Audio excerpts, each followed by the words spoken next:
1500 is the smallest truck Ram makes. Really. Now granted, this is a slightly lifted version and it is riding on larger tires, but the fact remains that the full-size half-ton pickup is the smallest truck that you can get from the brand formerly known as a subsidiary of Dodge. Chevy offers the Colorado, Toyota's got the Tacoma, Nissan has the Frontier, Ford has the Ranger, not to mention the Maverick. But for Ram, it's go big or go home. And spoiler alert, I don't think you're gonna wanna go home. Stick around. And please subscribe to this channel. And quick reminder, you can now sell your car 100% online with CarGurus. Just plug in a little bit of information, we'll source an offer from our network of dealers, we'll pick up your car, and we'll get you paid. The 2022 Ram 1500 lineup is a lot like a boy band. You know how you get the cute one, the funny one, the moody one, and the bad boy? Well, this truck is available in 6 trims, 7 if you count the monster TRX.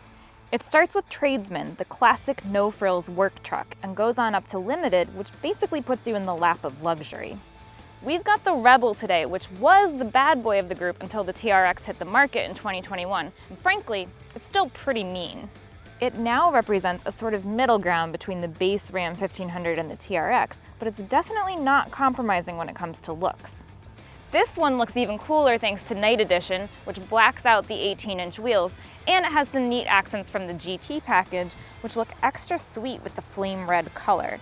But all Rebels get this horseshoe mustache-shaped grille, this awesome sport performance hood, and these LED headlights that really stare you down.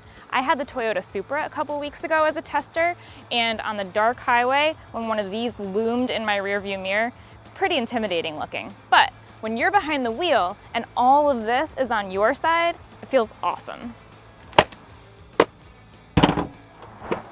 Yeah, as the classic commercial says, it's got a HEMI. This one has the optional 5.7 liter V8 to be exact. It makes 395 horsepower and 410 pound-feet of torque, and it can tow up to 12,750 pounds.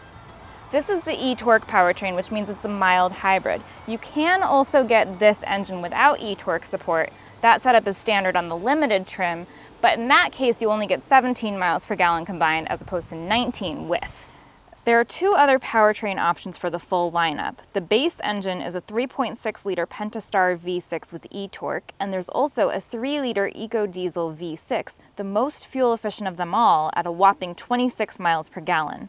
The TRX gets an exclusive supercharged 6.2 liter HEMI V8 as its standard engine. Do you need the supercharger? Well, it'll get you 702 horsepower and 650 pound-feet of torque, and it will propel a truck that's even bigger than this one from 0 to 60 in 4.5 seconds. That's pretty incredible, but it is hard to imagine that it could possibly sound much better than this. Listen.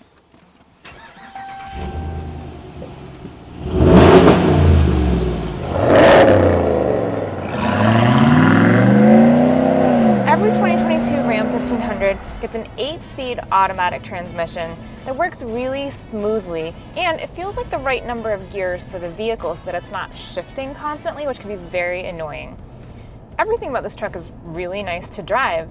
The steering is shockingly light and nimble for something of this size, which made it very maneuverable in Boston traffic, so I really appreciated that. Coil springs are standard, and they're a nice differentiator for this truck in the class. This one has the optional air suspension, which is also available on some of the other trims, and it's got to be doing a lot of work because this is really an impressively smooth ride, especially for a truck. It's not smooth like glass, but it's soft as if it were rubberized.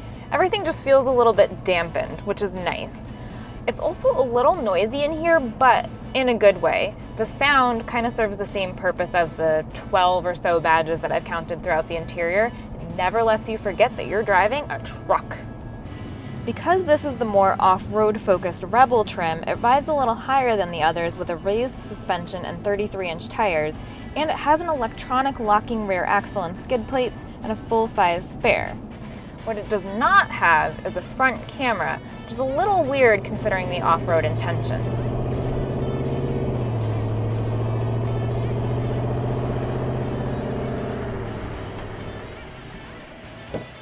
Let's talk about the cabin instead. It's really nice. I would not be upset at all if I called an Uber Black and this arrived to take me to the airport. Plus, Plus, with a payload capacity of up to 2,300 pounds and this fancy tonneau cover, it could fit plenty of luggage in the bed. Of course, the lower trims aren't going to be quite as nice, but the flip side of that coin says that the higher trims are going to be even fancier than this. Ram is really putting in the effort to justify that over $50K price tag. We have the crew cab today, which offers more passenger space than the standard quad cab. There is plenty of room to stretch out in here, and you could easily manage with people 6 feet tall in both the front and back rows. Tradesman, Bighorn, and Lone Star trims come with manually adjustable bench seats in front in addition to the usual bench in the back. But the Rebel gets bucket seats up front, and since we have the $2,995 GT package, they're power adjustable and ventilated. The $525 Night Edition took care of making them heated, and the $595 Comfort and Convenience group makes the rear seats heated as well. Dual zone climate control is available starting with Bighorn and standard starting with Laramie. We have it here as part of a $3,200 equipment package, which also includes a heated steering wheel, remote start, power folding mirrors, and several tech features. Apple CarPlay and Android Auto are part of that package. They're not standard, not until you get to Laramie trim, and the same is true of SiriusXM and the 10-speaker Alpine sound system that we have. There's also a 6-speaker bass sound system and an available 19-speaker Harman Kardon sound system. Now, Tradesman models come with the old Stellantis infotainment system Uconnect 3 and a 5-inch touchscreen. Other trims get Uconnect 5 and either an 8.4-inch or a 12-inch touchscreen, which we have here. One thing I really like is that you can turn off the entire screen using this button right here and just turn it back on again when you need it. What I don't love is that the power button on this volume control knob will actually turn the screen off as well. I keep meaning to shut off the music and then losing the whole screen. It's a pretty easy fix. Gauge clusters range from monochromatic with a 3.5-inch display to full color with a 7-inch reconfigurable display.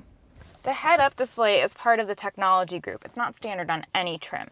The wireless charging pad is standard on Limited only. It is available from Rebel on up. And I really like how it positions your phone. I don't love that you have to get it just right to get it to connect. When it comes to safety features, the Ram 1500 lineup is pretty basic. You're not going to get many of the advanced driver assistance systems that a lot of people have come to expect from a new vehicle in 2022. There's really nothing worth mentioning in the first 3 trims. The brochure actually lists things like seat belts and airbags and the rear backup camera, all items that I'm pretty sure they have to include. The Rebel trim gets select speed control, which is really just for off-roading, and it gets forward collision warning. But it's not until you get up to Limited Longhorn that you even see front and rear park assist as a standard feature, and only the Limited trim has blind spot monitoring by default. That's more than $62,000 for a feature that's included on the base Mitsubishi Outlander. I'm actually a little worried that many people on the road have become so dependent on those features that they'd actually represent a threat to others without them. However, you can add a lot of those features through the many available options packages. Personally, I would make darn sure to get the 360-degree surround view camera. It would be totally worth the $1,695 on the advanced safety group to me, because look at how big this thing is. Look at this hood. Let me show you what I'm talking about. You're seeing a 6-foot-tall person's perspective right now. You can see me, I can see you. But imagine there's a child here, maybe a 6-year-old about this high. As I get closer to the car, or the kid gets closer to the car, you can't see that child by the time they get to this point, which is still pretty far away from the truck. I can't reach it. At slow speeds, parking lot speeds, that's probably going to feel like a pretty safe distance, and yet for a child this high, it's not without a camera. So you're really going to want that front camera. To be completely fair, I do have to mention that the 2022 Ram 1500 did earn an IIHS Top Safety Pick Award, and it scored the maximum number of points in 6 crashworthiness tests. I just have to imagine that that Top Safety Pick Award is referring to the safety of people in the truck, not people near the truck.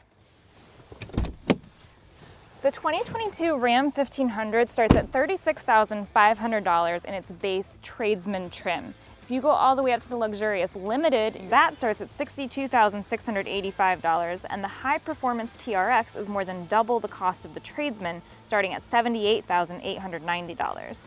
Clearly, pricing for the 2022 Ram 1500 runs the gamut. So let's focus for today on this particular trim. The Rebel starts at $54,885, and that puts it in the same territory as things like the Silverado 1500 LT Trail Boss, the Ford F-150 Tremor, and the Nissan Titan Pro 4X, and below the Toyota Tundra TRD Pro and GMC Sierra AT4, all of which I would consider those makes equivalents in terms of fit and purpose.